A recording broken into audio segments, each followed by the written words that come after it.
આજે હું તમારી સાથે શેર કરીશ દિવાળી સ્પેશિયલ સૂજીના મીઠા ઘૂઘરાની રેસીપી. તો આ ઘૂઘરાનો મસાલો આજે આપણે એકદમ નવી રીતે તૈયાર કરશું, જેમાં આપણે કોઈ પણ જાતનો માવાનો ઉપયોગ નહીં કરીએ, પણ સૂજી અને ડ્રાયફ્રૂટ સાથે એક એવી વસ્તુ ઉમેરશું કે ઘૂઘરાનું સ્ટફિંગ સ્વાદમાં જબરજસ્ત તૈયાર થશે, સાથે તે લાંબા સમય સુધી સારું રહેશે. સાથે ઘૂઘરાનું બહારનું લેયર આપણે ક્રિસ્પી અને ખાવામાં એકદમ ફરસું તૈયાર કરશું. સાથે ઘૂઘરાને એકદમ નવી ટ્રીક સાથે બનાવશું, જેનાથી મિનિટોમાં તે ઢગલાબંધ તૈયાર થઈ જશે.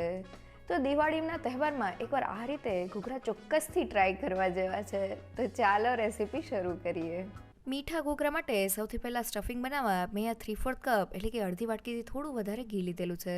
તો મેં ઘીને ઓગાળીને લીધેલું છે, જેથી તેનું એકદમ પરફેક્ટ માપ તૈયાર થાય. તેમાંથી થોડું ઘી પેનમાં એડ કરી દઈએ.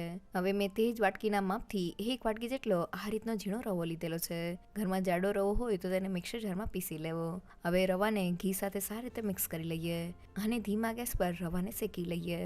તો રવાને શેકાતા લગભગ 2 થી 3 મિનિટ જેવું થઈ ગયું છે. માપ પ્રમાણે લીધેલા ઘીમાંથી 1 મોટી ચમચી જેટલું ઘી શેકેલા રવામાં એડ કરી દઈએ અને તેને સારી રીતે મિક્સ કરી લઈએ. તો ઉપરથી જ્યારે આપણે ઘી એડ કરીએ છીએ ત્યારે રવો તેને એકદમ સારી રીતે એબ્ઝોર્બ કરી લે છે. તો રવો થોડો શેકાઈ ગયો છે. હવે ફરી પાછું 1 મોટી ચમચી જેટલું ઘી રવામાં એડ કરી દઈએ અને તેને સારી રીતે મિક્સ કરી લઈએ. તો તમે જોઈ શકો છો કે ઉપરથી ઘી એડ કરવાને લીધે રવો એકદમ સારી રીતે ફૂલી ગયો છે. હજી આપણે તેને ધીમા ગેસ પર ગોલ્ડન બ્રાઉન થાય ત્યાં સુધી શેકી લેવાનો છે.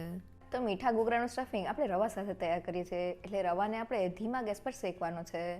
રવાને શેકતી વખતે આપણે શરૂઆતમાં બધું જ ઘી એડ નથી કરવાનું. રવો આપણો જેમ જેમ શેકાતો જશે તેમ જો આપણે તેમાં ઉપરથી ઘી એડ કરશું તો રવો ઘીને એકદમ સારી રીતે એબ્ઝોર્બ કરીને ફૂલી જશે. અહીં આપણે રવાને ત્યાં સુધી શેકવાનો છે જ્યાં સુધી તેનો કલર બદલાઈને ગોલ્ડન બ્રાઉન ન થઈ જાય. તો ધીમા ગેસ પર રવાને શેકાતા લગભગ 7 થી 8 મિનિટ જેવું થઈ ગયું છે અને તમે જોઈ શકો છો કે રવાનો દાણો એકદમ સારી રીતે ફૂલી ગયો છે. સાથે તેનો કલર સેજ ગોલ્ડન બ્રાઉન થઈ ગયો છે. આપણે તેને વધુ પડતો નથી શેકવાનો. ગેસની ફ્લેમ બંધ કરી દઈએ. હવે મેં સ્ટફિંગમાં એડ કરવા માટે થોડા ડ્રાયફ્રૂટ્સ લીધેલા છે, જેમાં 2 મોટી ચમચેલા કાજુના ટુકડા, 2 મોટી ચમચેલા બદામના ટુકડા, 1 મોટી ચમચેલા પિસ્તાના ટુકડા, 2 મોટી ચમચેલી કિસમિસ અને મેં 1 ચમચેલી ચારોળી લીધેલી છે. તેને એડ કરીને સારી રીતે મિક્સ કરી લઈએ. તો રવાનું મિક્સર થોડું ગરમ છે ત્યાં જ આપણા ડ્રાયફ્રૂટ્સ તેની સાથે એકદમ સારી રીતે શેકાઈ જશે. તો ડ્રાયફ્રૂટ્સ આ રીતે શેકાઈ ગયા છે. હવે તૈયાર થયેલા સ્ટફિંગના મિક્સરને ઠંડુ કરવા માટે એક મોટા વાસણમાં કાઢી લઈએ અને હવે માપ પ્રમાણે લીધેલા ઘીમાંથી 1 મોટી ચમચેલું ઘી પેનમાં એડ કરી દઈએ. હવે મેં અહીંયા 1/4 કપ અને ફક્ત 4 મોટી ચમચી જેટલો ચણાનો લોટ લીધેલો છે. તેને એડ કરીને ઘીમાં સારી રીતે મિક્સ કરી લઈએ. તો શરૂઆતમાં ચણાનો લોટ બધા જ ઘીને એબ્ઝોર્બ કરી લે છે. હવે ફરી પાછું માપ પ્રમાણે લીધેલું બધું જ ઘી પેનમાં એડ કરી દઈએ અને તેને સારી રીતે મિક્સ કરી લઈએ. તો લોટને શેકતી વખતે શરૂઆતમાં વધારે ઘી એડ કરવાની જગ્યાએ જો શેકાતા લોટમાં આપણે ઉપરથી ઘી એડ કરીએ તો લોટ ઘીને એકદમ સારી રીતે એબ્ઝોર્બ કરીને ફૂલી જાય છે, જેનાથી તેનું એકદમ પરફેક્ટ રિઝલ્ટ આવે છે. હજી આપણે લોટને ત્યાં સુધી શેકવાનો છે જ્યાં સુધી તેનો કલર સેજ ગોલ્ડન બ્રાઉન ન થઈ જાય. તો ઘૂઘરાના સ્ટફિંગમાં રવા સાથે બસ થોડો ચણાનો લોટ એડ કરવાથી સ્ટફિંગને એક બાઇન્ડિંગ મળે છે. સાથે ચણાના લોટને લીધે સ્ટફિંગનો સ્વાદ એકદમ વધી જાય છે. જનરલી આપણે ઘૂઘરામાં રવા સાથે થોડો માવો એડ કરતા હોઈએ છીએ. માવાને લીધે ઘૂઘરા લાંબા સમય સુધી સારા નથી રહેતા.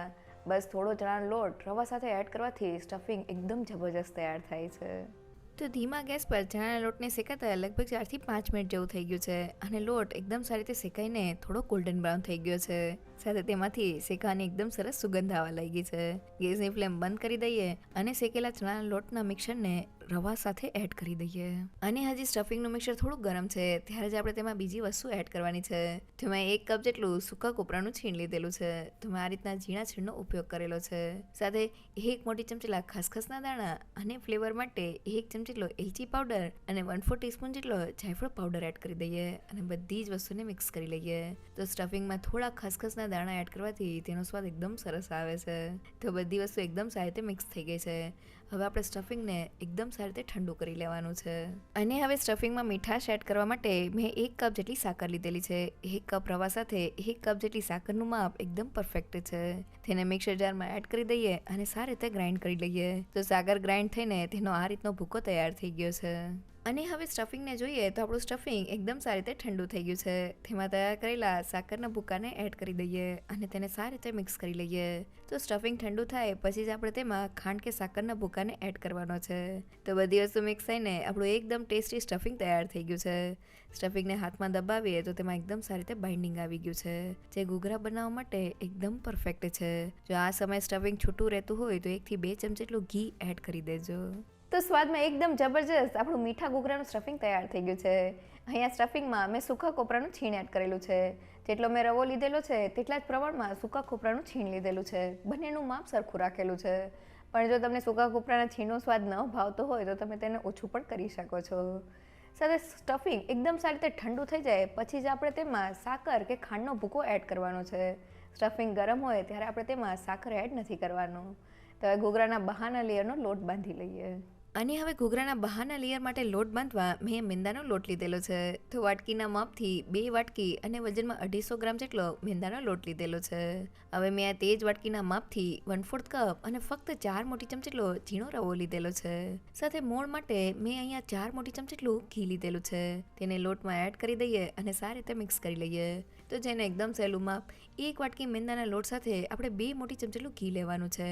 અહીંયા મેં 2 વાટકી જેટલો લોટ લીધેલો છે એટલે 4 મોટી ચમચી જેટલું ઘી એડ કરેલું છે.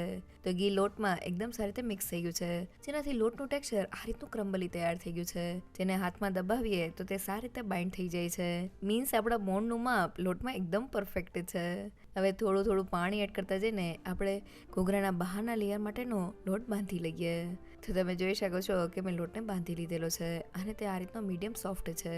આ રીતનો લોટ બાંધવા માટે મારે ફક્ત અડધી વાટકી જેટલા જ પાણીની જરૂર પડેલી છે. તો હવે તૈયાર થયેલા લોટ ઉપર 1 ચમચી જેટલું તેલ એડ કરીને લોટને એકદમ સારી રીતે મસળી લઈએ. તો લોટને મસળવાથી તેમાં એક સ્ટ્રેચીનેસ આવી જાય છે, જેનાથી આપણે ઘૂઘરા માટેની પતલી રોટલી તૈયાર કરી શકીએ છીએ. તો લગભગ 2 મિનિટ જેવું થઈ ગયું છે અને લોટ એકદમ સારી રીતે મસળીને સ્મૂથ તૈયાર થઈ ગયો છે. તો હવે લોટને રેસ્ટ આપતા પહેલાં તેની ઉપર થોડું તેલ લગાવી દઈએ જેથી તે ડ્રાય ન થાય અને તેને ઢાંકીને 10 થી 15 મિનિટ માટેનો રેસ્ટ આપી દઈએ. તો આપણો લોટ બંધાઈ ગયો છે. મેંદા સાથે બસ થોડો રવો એડ કરવાથી ઘૂઘરા લાંબા સમય સુધી ક્રિસ્પી રહે છે. સાથે ઘૂઘરાના લોટમાં આપણે મોણ તરીકે ઘીના મોણનો ઉપયોગ કરવાનો છે. તેલ કરતાં ઘીનું મોણ એડ કરવાથી ઘૂઘરા ખાવામાં એકદમ ફરસા તૈયાર થાય છે. સાથે આપણે લોટને મીડિયમ સોફ્ટ બાંધવાનો છે. વધુ પડતો ઢીલો કે વધુ પડતો કઠણ નથી બાંધવાનો. તો તૈયાર થયેલા લોટ સાથે ફટાફટ ઘૂઘરાને તૈયાર કરી લઈએ. તો લગભગ 10 થી 15 મિનિટ જેવું થઈ ગયું છે અને લોટ એકદમ સારી રીતે સેટ થઈ ગયો છે. તો એ લોટમાંથી એક સાથે ફટાફટ આપણે ઘૂઘરા તૈયાર કરવાના છે. તો લોટના 2 ભાગ કરી લઈએ અને હવે એક ભાગને વણવા માટે લઈ લઈએ, જ્યારે બીજા લોટને આપણે ઢાંકી દેવાનો છે જેથી તે ડ્રાય ન થાય. અને હવે તેને વણતા પહેલા પાટિયા ઉપર થોડું તેલ એડ કરીને તેને સારી રીતે ગ્રીસ કરી લઈએ. હવે લુવાને પાટિયા ઉપર રાખી દઈએ અને વેલણની મદદથી તેમાંથી મોટી સાઈઝની રોટલી વણી લઈએ. તો અહીંયા ઘૂઘરા માટે આપણે રોટલીને એકદમ પતલી નથી વણવાની, તેની થિકનેસ આપણે મીડિયમ રાખવાની છે. તો તમે જોઈ શકો છો કે મેં મોટી સાઈઝમાં રોટલીને વણી લીધેલી છે અને તેની થિકનેસ આ રીતની મીડિયમ છે. તો તેમાંથી ફટાફટ ઘૂઘરા બનાવવા માટે મેં અહીંયા નાની સાઈઝની વાટકી લીધેલી છે. તેની મદદથી રાઉન્ડ શેપમાં પૂરીને કટ કરી લઈએ. તો વાટકીથી એકદમ ફટાફટ આપણી પૂરી કટ થઈ ગઈ છે. હવે વધારાના લોટને કાઢી લઈએ. તો તમે જોઈ શકો છો કે ઘૂઘરા માટે એક સાથે આપણી 8 થી 9 જેટલી પૂરી વણીને તૈયાર થઈ ગઈ છે. એકવાર આ ટ્રીક જરૂરથી ટ્રાય કરજો. અને હવે એક સાથે ફટાફટ ઘૂઘરા તૈયાર કરવા માટે મેં એક સાથે 6 નંગ જેટલી પૂરી રાખેલી છે. હવે સેન્ટરના ભાગ ઉપર 1 મોટી ચમચી જેટલું ઘૂઘરાનું સ્ટફિંગ રાખી દઈએ અને હવે પૂરીની કિનારી ઉપર થોડું પાણી લગાવી દઈએ જેથી તે એકદમ સારી રીતે સીલ થઈ જાય. અને હવે પૂરીને આ રીતના ફોલ્ડ કરીને ઘૂઘરાને સીલ કરી લઈએ. અને હવે ઘૂઘરામાં કાંગરીવાળી ડિઝાઇન કરવા માટે ઘૂઘરાને હાથમાં લઈ લઈએ. હવે ઘૂઘરાના જે છેડાના ભાગ ઉપર આંગળી અને અંગૂઠાની મદદથી એક ચીપટી કરી લઈએ. હવે તેને અંદરની બાજુએ ફોલ્ડ કરીને ફરી પાછી ઉપરની બાજુએ એક ચીપટી લઈ લઈએ. તેને અંદરની બાજુએ ફોલ્ડ કરતા જઈને કાંગરીવાળી ડિઝાઇન તૈયાર કરી લઈએ. તો છે ને એકદમ સહેલું આંગળી અને અંગૂઠાની મદદથી આપણે એક ચીપટી લેવાની છે અને પછી તેને અંદરની બાજુએ ફોલ્ડ કરીને કિનારીવાળી ડિઝાઇન એકદમ ફટાફટ તૈયાર થઈ જાય છે. તો મેં બધા જ ઘૂઘરામાં ડિઝાઇનને તૈયાર કરી લીધેલી છે. અને જો તમારે ઘાંગરીવાળી ડિઝાઇન ના કરવી હોય તો સીલ કરેલા ઘૂઘરા ઉપર આ રીતના કાંટાની મદદથી તમે ડિઝાઇન કરી શકો છો. હવે ઘૂઘરાને તળવા માટે મેં તેલને ગરમ કરી લીધેલું છે. ગરમ તેલમાં ઘૂઘરાને તળવા માટે એડ કરી દઈએ. અને હવે મીડિયમ ગેસની ફ્લેમ પર તેને હળવે હાથે હલાવતા જઈને બંને બાજુથી ક્રિસ્પી થાય ત્યાં સુધી તળી લઈએ. તો ઘૂઘરાને તળતી વખતે આપણે ગેસની ફ્લેમ મીડિયમ જ રાખવાની છે, જેથી તે અંદર સુધી એકદમ સારી રીતે તળાઈ જાય. તો ઘૂઘરાની એક બેચને તળાતા લગભગ 7 થી 8 મિનિટ જેવું થઈ ગયું છે અને તે બંને બાજુથી એકદમ સારી રીતે તળાઈને ક્રિસ્પી થઈ ગઈ છે.